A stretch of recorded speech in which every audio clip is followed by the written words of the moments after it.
This is KVUE News Daybreak. Good Tuesday morning, and thank you for joining us for KVUE News Daybreak. Time is now 4:30. I'm Brian Mays. Let's begin with a look at what we're tracking for this Tuesday.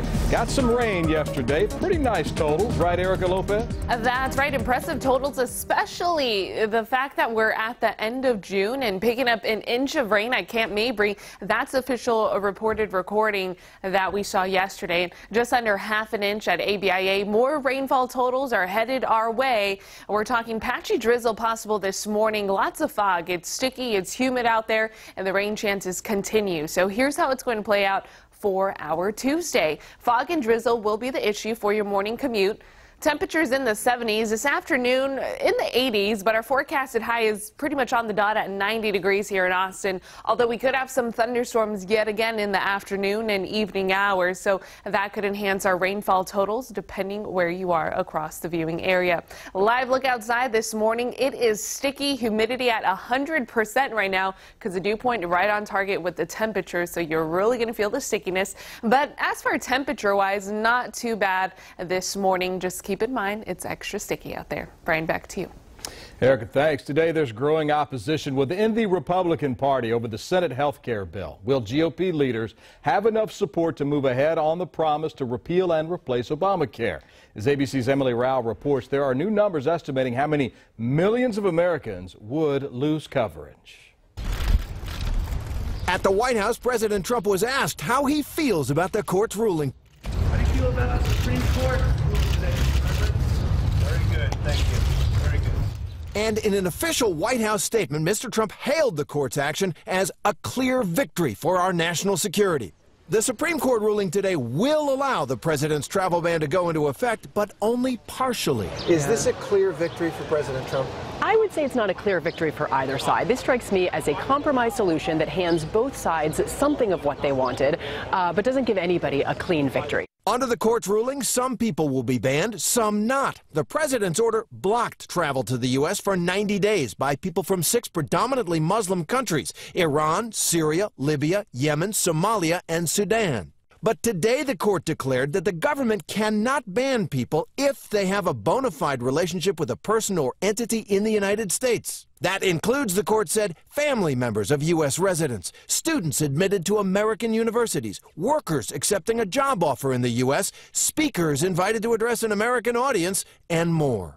In the end, analysts say those most impacted will be refugees with no connection to the U.S., and that may turn out to be a relatively small number of people. The travel ban, a signature Trump campaign promise. Donald J. Trump is calling for a total and complete shutdown of Muslims entering the United States until our country's representatives can figure out what the hell is going on. But as soon as the ban was issued in January, Big stuff. with no warning and no consultation with agencies who would have to carry it out, there was trouble. Chaos at the nation's airports and protests in the streets. Courts stepped in to block the ban, and in March the administration issued a new order ruled on by the court. Terry Moran, ABC News, the Supreme Court. Austin ISD has passed the billion-dollar bond they've been debating for weeks. They approved the proposal last night. It'll now be up to Austin voters to approve or deny it come November. After hearing dozens of parents and community members, the board kept their list of items from the last meeting. This includes 16 new or modernized campuses, along with dozens of smaller changes.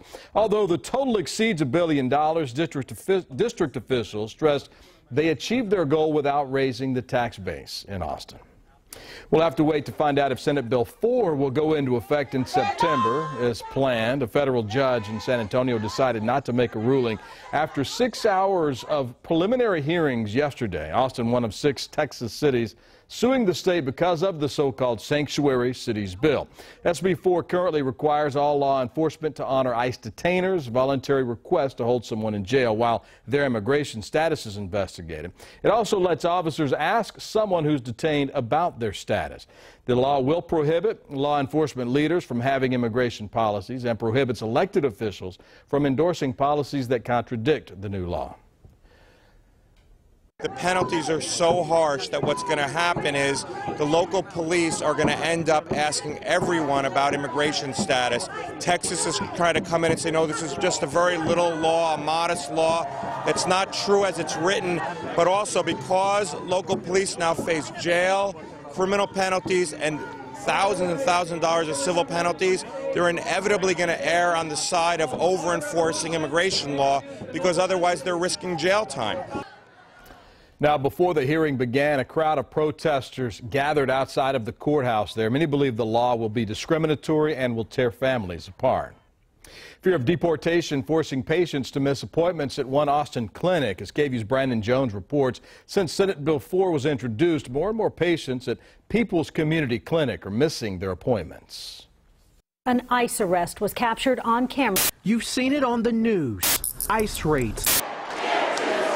And the chanting of Senate Bill 4 protesters. Tucked away near I-35 is the People's Community Clinic in Austin. You won't find people in handcuffs or screaming at the top of their lungs here. However, some believe the effects of SB 4 are real disease. We anticipated exactly what has happened. This is Mary McDowell, the chief operating officer at the clinic. McDowell says since SB 4 was introduced, more and more patients are missing their appointments. She believes it's the fear of deportation that's keeping them home. We have a no-show rate of about 12 to 15%. Right now it's running 16 to 18%. For every 1% of no-shows, the clinic could lose up to $8,000. So if this continues, this could get worse. Yep, we'll have a budget shortfall. We'll need to find other ways to make that money. Even with the 13,000 patients a year that walk through its doors, McDowell says the clinic will continue to help those in need. And the community needs it desperately. Travis County, the number of self-pay patients, folks who don't have insurance, is growing every day. She hopes lawmakers will put the needs of clinics like this first. That's Brandon Jones reporting. Now, officials at the clinic are backing Austin's fight against Senate Bill 4. We're told the clinic's filed its declaration with the city's motion for that. 2 of the 4 suspects accused of sexually assaulting, kidnapping, and robbing 4 women in Austin are expected in court this morning. 19-year-old Christopher Jaramillo and 23-year-old Dimitri Rogers are accused of aggravated robbery, aggravated sexual assault, and aggravated kidnapping. The young women say they were kidnapped and sexually assaulted when they went to an apartment to buy drugs back on June 16th. One of the women escaped and called 911. Now, the 3rd suspect, Emmanuel Greer, was taken into custody on Friday in Corpus Christi. There is still a 4th person on the run. More than $2 million worth of cocaine is off the streets this morning. On Sunday, Border Patrol seized more than 65 pounds of cocaine with an estimated value of $2.1 million. More than 2 dozen bundles stashed inside of a pickup truck's quarter panels. Authorities arrested the driver of the truck. Wildfires continuing to spread across the Southwest. Firefighters around the region fighting 21 different fires today, burning across 7 states. These include the Bryan Head Fire in Utah, burning more than 46,000 acres thus far, only 9% contained as of this morning. In Arizona, crews say fires have burned nearly 1,500 acres in the Prescott National Forest. Officials say these incidents are due to the extreme heat, dry terrain, and high winds. Back here at home, we're talking about more rain overnight. A lot of us saw some of that rainfall in the early morning hours this morning, right, Eric? That's right. We had a decent amount of rain shower activity through the overnight hours yesterday afternoon. Also, we're talking a good amount of rainfall accumulation, beneficial for this time of the year, as usually conditions are rather dry in the month of June here in central Texas. But our radar is still active in the form of just light rain, not seeing any heavy rain. What we could experience this morning will be rather patchy drizzle and fog, and we're seeing some of that pick up on Max Storm radar here around Round Rock and Taylor. On the light side, just keep in mind you're going to have lots of humidity out there, and then just that patchy drizzle for especially our central and eastern counties. Here's the rainfall totals we picked up yesterday, though. Over an inch at Camp Mabry. That's impressive, and close to half an inch for ABIA. Of course, locally in some isolated spots, we could have possibly picked up more. Here's what we're tracking for today, though. A 30% chance of showers this morning, but those chances are going to increase into possible thunderstorms by the afternoon.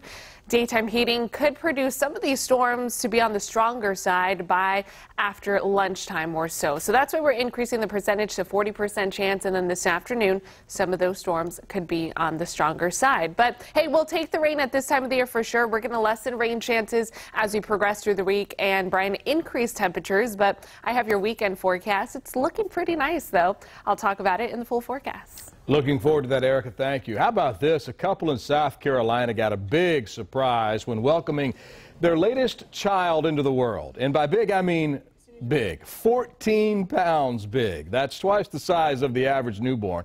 Cindy and Arthur Kiesler say their first two children were 7 pounds and 9 pounds, respectively.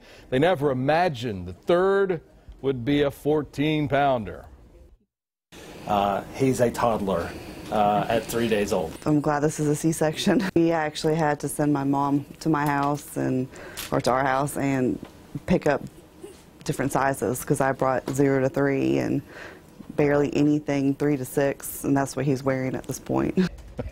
He's born wearing a 3 to 6. The hospital didn't even have diapers big enough to fit him in the children's unit there. Dad already has high hopes for baby Colin. That's his name. Thinks his son would make a great football player in the future. He could probably play in a couple of weeks. Still ahead, a local father pushing for safety 5 months after the death of his son. What he says the city of Georgetown needs to do to protect cyclists.